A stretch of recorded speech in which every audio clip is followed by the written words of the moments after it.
आचार्य प्रवर भगवत उमा स्वामी मुनि महाराज तत्व सूत्र के चतुर्थ अध्याय में पुण्य प्रगति की व्याख्या कर रहे हैं। शिष्य ने प्रश्न किया, प्रथम अध्याय में स्वामी आपने कहा भव प्रत्यय देव नारकाणाम भव प्रत्यय ज्ञान देव नारकियों के होता है। उसमें आपने पूर्व में तृतीय अध्याय में नारकियों की व्याख्या की, अभी तक देवों की व्याख्या नहीं की। देव जो है वो कितने होते हैं, वो किस प्रकार के होते हैं, इस बात का प्रश्न करने पर उसका निराकरण करते हुए आचार्य भगवान कह रहे हैं, जो जीव स्वभाव पुण्य से स्वभाव पापस्य मनोवचन काय के शुभ उपयोग से, शुभ क्रिया से, शुभ उपयोग से देव आयु का आश्रय करता है और अशुभ से दुर्गति का आश्रय करता है। सम्यक की आराधना करने से जीव देव आयु का आश्रय करता है। कसाय के मंद उदय से भी जीव देव आयु का आश्रय कर लेता है। एक बहुत गहरी बात समझना, बिना तपस्या किए, बिना साधना किए नियम से स्वर्ग का देव बनता भोग भूमिया जीव। वहां पर कोई तपस्या नहीं है, कोई साधना नहीं है, मात्र एक ही वस्तु है, मंद कसाय भद्र प्रणाम। आप जो भी देवता गुरु की पूजा कर रहे हो वो आपके लिए साधन है, निमित्त है। यथार्थ में आप जो स्वर्ग जाएंगे, श्रेष्ठ गति को पाएंगे, वो आपके भावों की विशुद्धि है, सुपयोग है। उसमें साधन बनते देवता गुरु, इसलिए हम उनकी प्रधानता रखते हैं। अंतरंग हेतु तो आपके स्वकीय परिणामों की निर्मलता है। इसलिए प्रत्येक साधक का, प्रत्येक श्रावक का, प्रत्येक गृहस्थ का कर्तव्य है कि अपने आप को जितना शांत रख सकें, जितने प्रणाम निर्मल रख सकें, मंद कसाय रख सकें, भद्र प्रणाम रख सकें, उनको पूजा करते रहना चाहिए। एक एक पल की विशुद्धि तुम्हारी भविष्य में मोक्ष में साधन बनेगी। जैसे छमाही तमाही की परीक्षा होती है, उन सबको भी देखा जाता है कि बच्चे ने कितने नंबर प्राप्त किए हैं। वार्षिक परीक्षा के साथ साथ इसी प्रकार से प्रतिदिन की जो तुम्हारी विशुद्धि है, वो सारी की सारी विशुद्धि के संस्कार आत्मसिद्धि के साधन बनेंगे। छोटी मोटी बातों को देखो, जानो, जाने दो। इस सूत्र बहुत गहरा है। जैसे आप अपने माथे के पसीने को यूं चढ़ा देते हो, ऐसे छोटे मोटे विकल्प आए माता घर गृहस्थी में, उन्हें ऐसे जड़ाना सीखो। ठीक है। आखिर में द्वितीय अध्याय में आपने औदिक भावों की व्याख्या सुनी थी, तो ये भी तो आप जानते हो। ठीक है, इसमें जीव के कसाय का औदिक भाव है। आ गया, निकल गया, आ गया, निकल गया। विश्वास रखिए, चाहे समुद्र की सुनामी लहरें हों, चाहे तूफान हो, चाहे मरुस्थल के चक्रवाक हों, चाहे सामान भूतल पर आने वाले बालू के तूफान हो, आंधी हो, आएंगे, आएंगे। ग्रीष्म काल में बहुत आते हैं, लेकिन आकर के टिकेंगे नहीं। जितने तेज आएंगे, अपने अपने मकानों को मजबूत बना के रखो, छप्पर बांध के रखो। ये हर मौसम में आएंगे, हर वर्ष आएंगे, लेकिन आकर के तबाही करके निकल जाते हैं। जो मजबूत होते हैं वो बच जाते हैं, जो कमजोर वृक्ष होते हैं वो धराधर नीचे टपक जाते। आप सोचिए, जब देश में कोरोना था, विश्व बीमारी, चारों ओर त्राहिमाम त्राहिमाम, कैसे ऐसे दिन देखे हमारे देश ने। एक के संस्कार होके आते थे, दूसरा वहां घर में पड़ा मिलता था। शमशानों पर स्थान नहीं मिले। लोगों ने जैसे साग भाजी बांध के ले जाते हैं, ऐसे गाड़ियों पे लाशें गई, टपक गई रास्ते में। ये दृश्य लोगों ने देखे हैं और ऐसा लगता था कौन बचेगा कौन नहीं बचेगा। तुम लोग कितने मजबूत हो, कितनी मजबूत हो, तुम्हारा पुण्य कितना तेज है। यदि आज धर्मचंद शास्त्री 95-94 साल के और जीवित बचे कोरोना में, और युवा ऊपर चले गए, तो आज उनसे कहना पड़ेगा कि आप कौन सी मजबूत धातु से बने हो कि ऐसे काल में तुम बच गए हो। अब जितने बच गए हैं वे नरक जाने के लिए मत बचो, स्वर्ग जाने के लिए बचो।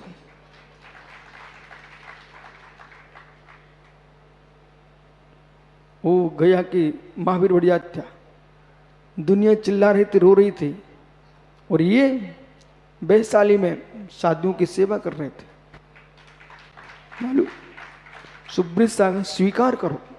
ऐसे काल में चाहे किशोर पाड़े हों, चाहे मनोज हों, योगेश हों, और आपकी पन्ना भिंडे वाले, जितने लोग थे, योगेश, इस सारे के सारे टीकमगढ़ के संपूर्ण श्रावक। अब सोचिए, ऐसे काल में हमने किशोर पाड़े से कहा तुम घर निकल जाओ, बोले नहीं, ये दादा का युवा बेटा खत्म हो गया, उसकी चिंता नहीं, लेकिन गुरुओं को कष्ट नहीं होना चाहिए। तो लोगों के अंदर आप भी देखो, ऐसे सम्मेशिकर में साधुओं की सेवा कर रहे हैं। युवा पुत्र चला गया, 15 दिन बाद फिर देखते बोले गुरुजी कोई कष्ट तो नहीं है। उसमें तुम्हें सोचना पड़ेगा कि ऐसे ऐसे जीव भारत की भूमि पर आज हैं जहां लोग घर से निकलना सोच नहीं पा रहे थे, वहां ये वैशाली में आकर के सेवा कर रहे थे। तो आपको ये सोचना पड़ेगा कि जितने जीव बच गए हैं, तुम सब पुण्यात्मा जीव हो, सब पुण्यात्मा जीव हो, महापुण्यात्मा। कि कैसे कैसे लोग चले गए, कोई सोच नहीं सकता था। और ऐसा लग रहा था कि सुबह कोई बच गया तो शाम को बचेगा कि नहीं बचेगा। हर प्रांत की हालत थी। ऐसे काल में तुम बचे हो तो ऐसा मान के चलो, इसे भूल नहीं जाना उस कोरोना को। ऐसा मान के चलना कि मैंने पूर्व में जरूर महापुण्य किए होंगे, इसलिए आज हम यहाँ रायपुर में बैठ करके भगवान की आराधना कर रहे हैं। ऐसा नहीं है हमारे कितने 2, 3, 10, 15 साधु चले गए। इसलिए प्रतिक्षण प्रतिपल विराजो, प्रतिक्षण प्रतिपल जागृत रहो। ब्रह्म, सुनिए ध्यान से, ब्रह्म वृत्ति परम देवम नावृत्ति वृत्त नारकम छाया तपत्योर्वेदा प्रपत्तालितोर महान। नरक में जाने की अपेक्षा से, तिल तिल टुकड़े हों वहां जाने की अपेक्षा से, त्राहिमाम त्राहिमाम वहां जाने की अपेक्षा से, आज कह लेना अच्छे से कि जो सर्वथा पुण्य को हे समझते हैं, उन्हें वास्तव में शाब्दिक ज्ञान है, विवेक ज्ञान नहीं है। हर मुमुक्षु समझता है पुण्य पाप दोनों कर्म प्रकृतियां हैं। जो जो मुमुक्षु होगा, हर व्यक्ति समझता है सो पुण्य पाप कर्म प्रकृतियां हैं। लेकिन इस बात को भी समझता है हर ज्ञानी जीव, हे मित्र, हे मित्र, एक शुद्ध गेहूं की रोटी का टुकड़ा और ज्ञानी मल दोनों पुद्गल हैं। कौन नहीं जानता, हाथ ऊपर करना। रोटी का टुकड़ा और सुबह छोड़ा गया मल, दोनों पुद्गल हैं कि नहीं? किसको मालूम नहीं है? हाथ ऊपर करो। सबको मालूम है, कन्नू भाई आपको भी मालूम है, रोटी का टुकड़ा और संडासे में छोटा या मल दोनों पुद्गल हैं, मालूम है? नहीं है तो आज जान लो, दोनों मल हैं, दोनों मल हैं। लेकिन सुनिए, रोटी खाई जा सकती है तो मनुष्य हो कि मल खाओगे क्या? दोनों पुद्गल होने पर भी द्वैत है, भिन्नत्व है। क्या ना अशोकपुर देश के सारे मुमुक्षुओं को ये भिन्ना भिन्न का ज्ञान होना बहुत जरूरी है। वो भिन्ना भिन्न का ज्ञान नहीं है, इसलिए उन्माद छाया हुआ है। पुण्य प्रकृति, पाप प्रकृति, दोनों प्रकृतियां पौद्गलिक हैं, दोनों का आत्मा से अत्यंता भाव है, दोनों ही आत्मा का स्वभाव नहीं है, ये स्वीकार करो। लेकिन स्वीकार करने पर भी दोनों प्रकृतियों में भेद करना भी सीखिए। पौद्गलिक होने पर भी हम इतना भी जानते हैं, पुण्य पाप में दो पान बेड़ी डाली, इस बात को भी हम जानते हैं, फिर भी मैं भेद करा रहा हूं आपसे। बोले क्यों? लोहे की बेड़ी, सोने की बेड़ी, बंद के पेचा दोनों बेड़ी हैं बराबर। पुण्य प्रकृति भी संसार में रुला रही है, पाप प्रकृति भी संसार रुला रही है। इसलिए मुमुक्षुओं को दोनों के प्रति एकत्व बुद्धि रखना चाहिए। एकत्व बुद्धि रख दो भी भिन्नत्व बुद्धि रखना चाहिए। सोना सोना है, लोहा लोहा है। आइए, मल मल और रोटी का टुकड़ा दोनों पुद्गल, परंतु चाहे मुमुक्षु हो, चाहे योगी हो, चाहे सामान्य ग्रस्त हो, तुम सबके सब रोटी खाते हो, मल नहीं खाते हो।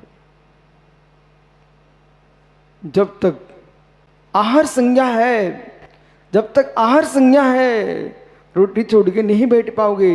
तपस्या भी करोगे, 10 उपास करो, 15 उपास करो, लेकिन अंत में पारणा करना ही पड़ता है ना।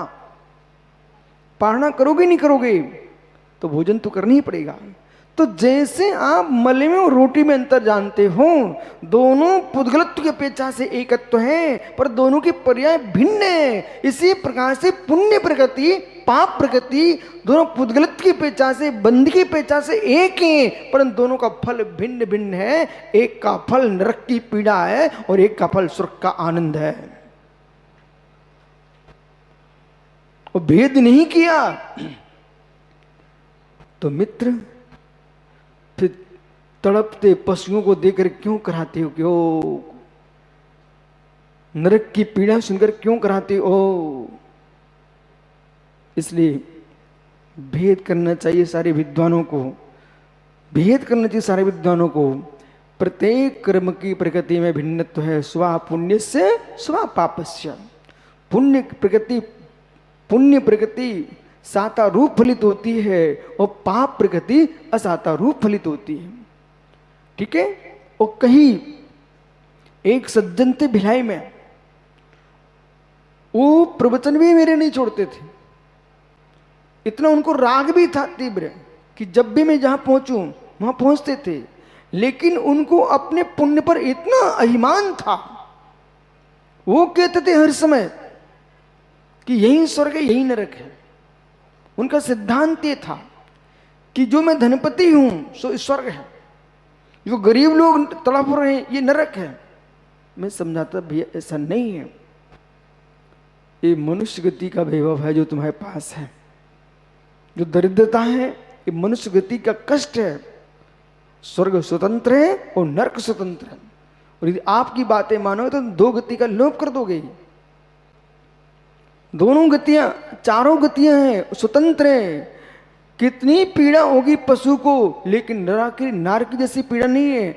मालूम कन्नू भैया, एक प्रथम नरक के प्रथम पटल का एक परमाणु बराबर टुकड़ा इस मध्य लोक में छोड़ दिया जाए, आधे कोस के लोग, जैसे भोपाल में गैस कांड हुआ था आपको पता हो, वहां पर सोते सोते लोग जग नहीं पाए थे। कोरोना भी तो किसी का छोड़ गया है, इसने अपना असर दिखाया कि नहीं दिखाया? तो जैसे पुद्गल परमाणु हैं, तीक्ष्ण। तो जैसे भोपाल गैस कांड में सुब्रत सागर जी हजारों लोग मर गए, इसी प्रकार से प्रथम नरक का एक परमाणु मात्र परमाणु टुकड़ा इस मध्य लोक में छोड़ दिया जाए तो आधे कोष के लोग तुरंत समाप्त हो जाएंगे, मर जाएंगे। इतना तीक्ष्ण वहां की वायु है, इतना वातावरण है, मिट्टी है तीक्ष्ण, लेकिन नरक के नार की ऐसी मिट्टी में रहते हैं, बेचारे तड़पते रहते, मरते नहीं है। ऐसी भूमि में जाना पसंद है? यदि नहीं है तो मित्र यहां संभल के जियो, संभल के जियो। स्वर्ग का सुख स्वर्ग का ही है। मनुष्य के पास कितनी सुख है, लेकिन एक व्यंतर जैसा भी सुख तुम्हारे पास नहीं है। एक छोटे से भूत व्यंतर जैसा भी सुख तुम्हारे पास नहीं है। उतना सुख उनके पास होता है, परंतु मनुष्य के पास कोई विशेषता है तो संयम धारण कर सकता है। मनुष्य के पास विशेषता है, संयमियों के हाथ पर ग्रास रख सकता है। नरक का नार की 3 काल सोचता रहे, किसी मुनि के दर्शन नहीं कर सकता, किसी मुनि के हाथ पर ग्रास नहीं रख सकता है। स्वर्ग का देवता कितनी सोचे मेरे मित्र, उस स्वर्ग का देवता आहार नहीं दे पाता है। यानी एक मनुष्य गति ही ऐसी है। पशु कितनी सोचे अनुमोदना कर सकते हैं, लेकिन हाथ नहीं रख सकते मुनि के ग्रास पर, हाथ पर ग्रास नहीं रख सकते। इसलिए ज्ञानियों, जब तुम एक दिगंबर मुनि के हाथ पर एक आहार का टुकड़ा रखने खड़े हो ना, तब मुस्कुराना, ओ 4 गतियों में एक तीसरी गति श्रेष्ठ गति में हूं मैं, जहां मुनि बना जा सकता है और मुनि को आहार दिया जा सकता है। स्वर्ग का देवता मुनि नहीं बन सकता, आहार नहीं दे सकता। नरक का नारकी मुनि नहीं बन सकता, आहार नहीं दे सकता। पशु मुनि नहीं बन सकता, आहार नहीं दे सकता। एकमात्र मनुष्य ऐसा है जो आहार भी दे सकता है, आहार भी ले सकता है।